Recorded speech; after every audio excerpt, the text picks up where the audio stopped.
बिस्मिल्लाहिर्रहमानिर्रहीम। TPS math academy में खुशामदीद। Class 9th के लिए आज का हमारा टॉपिक है हाउ टू फाइंड लॉग और लॉगरिथम।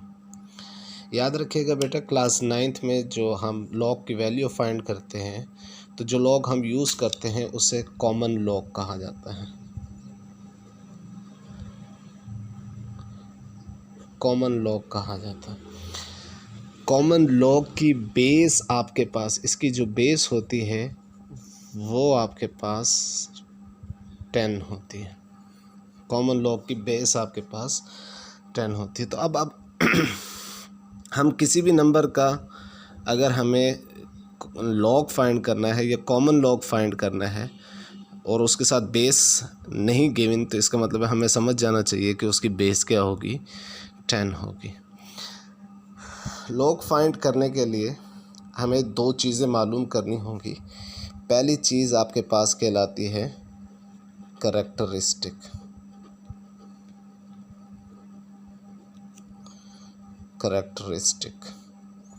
और दूसरी चीज़ आप मालूम करते हैं मैंटीसा के ज़रिए। दूसरी चीज़ जो आप मालूम करनी होती है वो होती है मैंटीसा। देखिए बेटा, करैक्टरिस्टिक आप लॉग टेबल को यूज़ किए बग़ैर मालूम कर सकते हैं। क्या होती है मैं बताता हूँ। और मैंटीसा जो मालूम करना है तो इसके लिए आपको लॉग टेबल यूज़ करना पड़ेगा।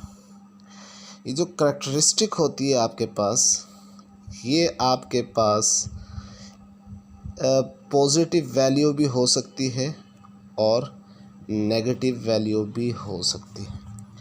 करैक्टरिस्टिक आपके पास पॉजिटिव भी हो सकता है और नेगेटिव भी हो सकता है, जबकि मैंटीसा हमेशा आपके पास क्या होगा, पॉजिटिव होगा और क्या होगा, डेसिमल में होगा।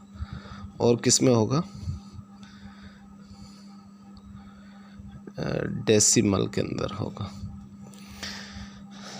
तो पहले देख लेते हैं करैक्टरिस्टिक किस तरह से मालूम की जा सकती है। तो कोई भी नंबर है उसका करैक्टरिस्टिक मालूम करना इंतहाई आसान है। फॉर एग्ज़ाम्पल आपके पास एक नंबर है 432.7। फॉर एग्ज़ाम्पल ये नंबर है आपके पास। तो इसकी करैक्टरिस्टिक पॉजिटिव भी हो सकती है, नेगेटिव भी हो सकती है। बड़ा आसान है। इसको दो तरीक़ों से हम मालूम कर सकते हैं।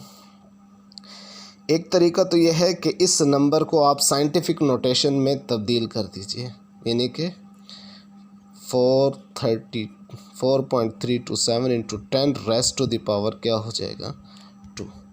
तो अब ये जो बेस 10 की पावर होगी 2, इसका करैक्टरिस्टिक आपके पास क्या हो जाएगा, 2। एक तो ये तरीका है मालूम करने का।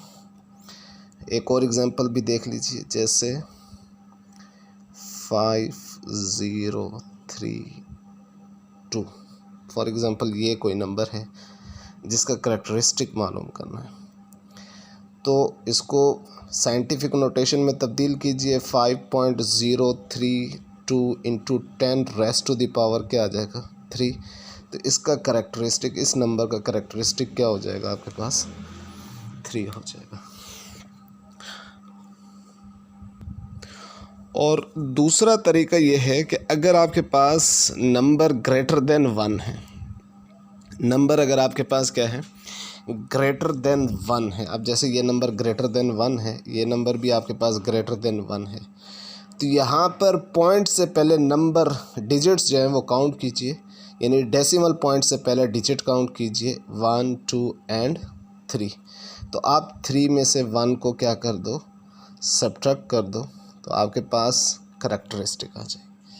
इसी तरह से यहाँ देखिए, तो आपके पास पॉइंट से पहले, मतलब अगर यहाँ मैं पॉइंट लगा दूँ 0 हो जाए, तो पॉइंट से पहले कितने डिजिट्स हैं, 1 2 3 4। तो अब आप 4 में से माइनस कर दीजिए 1 को, तो करैक्टरिस्टिक आपके पास इक्वल किसके हो जाएगी, 3 के। एक और एग्जांपल देख लेते हैं इसके, 67.25। अब देखिए, इसको दोनों तरीके से मैं आपको हल करके बताता हूँ। इसका करैक्टरिस्टिक निकालना है इस नंबर का। तो अगर मैं इसको साइंटिफिक नोटेशन में तब्दील करूं तो 6.725 into 10 raise to the power क्या हो जाएगा 1, यानी कि इसका करैक्टरिस्टिक क्या हो गया 1 हो गया।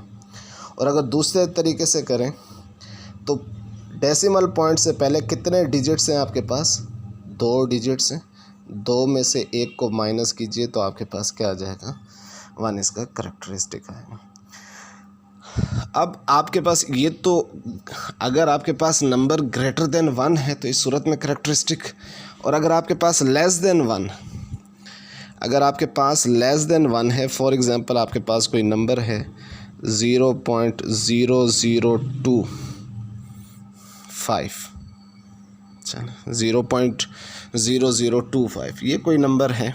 अब इसका करैक्टरिस्टिक फाइंड करना है तो देखिए जितना ये डेसिमल पॉइंट राइट की साइड पर हम लेकर जाएंगे, या आसान अल्फाज में इसको आप तब्दील कर दीजिए साइंटिफिक नोटेशन में, तो यहाँ 10 की पावर आपके पास ये 1 डेसिमल पॉइंट 2 डेसिमल और 3 डिजिट जो है वो राइट साइड पे गया है, तो इसकी पावर क्या हो जाएगी -3। तो करैक्टरिस्टिक यहाँ पर आपके पास क्या आ जाएगा -3। तो मेरे ख्याल में ज़्यादा बेहतर यही है कि साइंटिफिक नोटेशन के ज़रिए आप किसी भी नंबर की करैक्टरिस्टिक निकालिए। तो आप देखिए करैक्टरिस्टिक आपके पास पॉजिटिव भी हो सकती है और नेगेटिव भी हो सकती है, लेकिन करैक्टरिस्टिक आपके पास कोई डेसिमल फ्रैक्शन नहीं होगी, एक मुकम्मल नंबर होगा। वो पॉजिटिव भी हो सकता है और वो नेगेटिव भी हो सकता है। अब इसके दूसरे हिस्से की तरफ चलते हैं जिसमें हमें मैंटीसा फाइंड करना है। तो मैंटीसा किस तरह से, देखिए बेटा जब हम किसी नंबर का करैक्टरिस्टिक फाइंड कर लेंगे तो उसके बाद अगला स्टेप उस नंबर का मैंटीसा फाइंड करना है। याद रखिएगा मैंटीसा हमेशा डेसिमल पॉइंट में होता है, एक बात।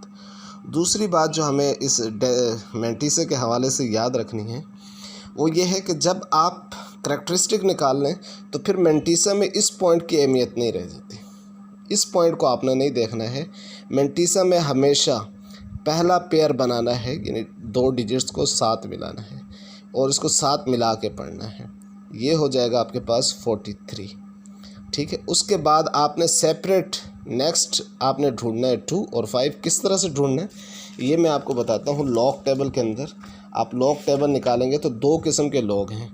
एक आपके पास टेबल ऑफ लॉगरिथम कहलाता है, दूसरा टेबल ऑफ एंटी लॉगरिथम कहलाता है। तो चूँकि अभी हम लॉग निकाल रहे हैं तो इसलिए हम पहले टेबल की तरफ जाएंगे। तो ये आपकी बुक के लास्ट में टेबल आपको गिवन है।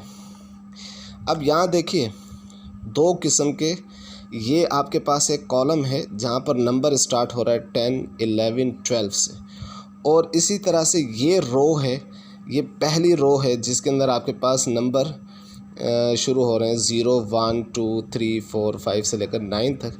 और फिर इसी तरह यहाँ एक और भी इसी तरह से कॉलम्स गिवन है, रोज़ में लिखे हुए नंबर 1, 2, 3, 4, 5, 6, 7, 8, 9, और इसको इसने मीन डिफरेंस कॉलम कहा है। तो देखिए जो हम लॉग टेबल के ज़रिए फाइंड कर सकते हैं वो ज़्यादा से ज़्यादा 4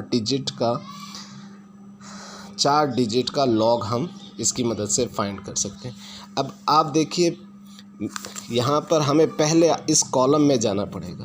तो इस कॉलम में, ये कॉलम स्टार्ट कहाँ से हो रहा है 10 से हो रहा है। इसका मतलब ये है कि आप सिंगल डिजिट का, एक डिजिट का लॉग फाइंड नहीं कर सकते, आप 2 डिजिट का ही लॉग फाइंड करेंगे। तो आपको पहले 2 डिजिट हमेशा मिलाने होंगे। तो आपने ये 43 को आपस में, इस पूरे दोनों नंबर्स को आपने मिला के पढ़ना है। तो 43, अब यहाँ 43 देखिए तो ये आपके पास 43 आ गया। अब नेक्स्ट डिजिट जो है वो है 2, तो उसको आपने इस रो में देखना है 2। अब इस 2 को इस तरह से नीचे ले आएँ और यहाँ से 43 को आगे ले जाएं, तो ये आपके पास नंबर बनता है 6355। यहाँ मैं लिख लेता हूँ 6355 मेरे पास आया। और जो लास्ट डिजिट है यानी कि 5, उसको हमने डिफरेंस कॉलम में देखना है। तो ये 5 को अगेन नीचे और यहाँ से 43 को लेकर आऊँगा, तो 5 पर क्या वैल्यू है 5, इसको मैंने ऐड कर देना है। जो मैंने मेन 3 जो वैल्यू हासिल हुई हैं 0, 1, 6, 6। तो ये मेरे पास किसकी वैल्यू आ गई है, मैंटीसा की वैल्यू आई है, और इसको मैं लिखूँगा 0.6360। फॉर एग्ज़ाम्पल इसी नंबर का मुझे लॉग फाइंड करना था, तो मैं इसके साथ पहले लिख लेता हूँ लॉग ऑफ 432.05। तो दो चीज़ें मुझे चाहिए। पहली चीज़ करैक्टरिस्टिक चाहिए, तो इसका करैक्टरिस्टिक देखिए, अगर आप इसको कन्वर्ट करेंगे तो इसका करैक्टरिस्टिक 2 निकलेगा। मैंटीसा मैंने फाइंड कर लिया है, तो अब मेरे पास लॉग 432.5 इक्वल हो जाएगा 2.6360 के। एक और एग्जांपल आपको देता हूँ। देखिए, अब एक और नंबर है जिसका आपको लॉग फाइंड करना है। तो सबसे पहली चीज़ लॉग में जो मुझे फाइंड करनी है वो इसका करैक्टरिस्टिक है। तो इसका करैक्टरिस्टिक अगर मैं इसको चेंज करता हूँ 3.501 into 10 raise to the power, तो ये 3 डिजिट आपके पास राइट पे गया है -3। तो इस वक्त इसका करैक्टरिस्टिक क्या हो जाएगा आपके पास -3। अब दूसरी चीज़ जो मैंने इसकी फाइंड करनी है वो है मैंटीसा। अब देखिए बेटा, ये चूँकि नेगेटिव नंबर है तो आप इन दो डिजिट्स को मिला ही नहीं सकते, क्योंकि अगर आप लॉग टेबल पे देखिए तो आपके पास नंबर जो स्टार्ट हो रही है काउंटिंग, इस रो में आपने सबसे पहले देखना है, इस कॉलम में सॉरी। तो ये तो स्टार्ट ही 10 से हो रही है, और यहाँ पर आपके पास क्या है 0 तो हम इनको छोड़ देते हैं, इस डिजिट को मिला के पढ़ेंगे। ये है 35। तो आपने देखना कहाँ है, पहले कॉलम के अंदर 35, तो ये 35 है। और 35 के किस में देखना है, नेक्स्ट आपके पास है 0। तो ये जो नेक्स्ट रो आपने देखनी है ये 0 के अंदर। तो आप इसको नीचे ले आएँ, 35 और उसका 0, 5441, ये वैल्यू आपके पास आ रही है 5441। अब डिफरेंस कॉलम क्या है 1, तो 1 को नीचे ले आइए 35 के साथ इधर, तो वो भी किसके बराबर है 1 के बराबर। ये 1 इधर से लेकर आएंगे और 35 यहाँ से, तो ये भी 1 है, 1 इसमें ऐड हो जाएगा, तो ये हो जाएगा 5442। तो यहाँ पर आपके पास आपने मैंटीसा लिख दिया 5442। और अब इसके बाद आपके पास अब लॉग 0.003501 इक्वल हो जाएगा -3.5442 के, और इसको आप 3 बार भी लिख सकते हैं। ये इसका आंसर हो जाएगा। उम्मीद है आपको आज का लेक्चर समझ में आया होगा। इंशाल्लाह अगले लेक्चर में आपको एंटी लॉग लेना सिखाऊंगा। अल्लाह हाफिज़।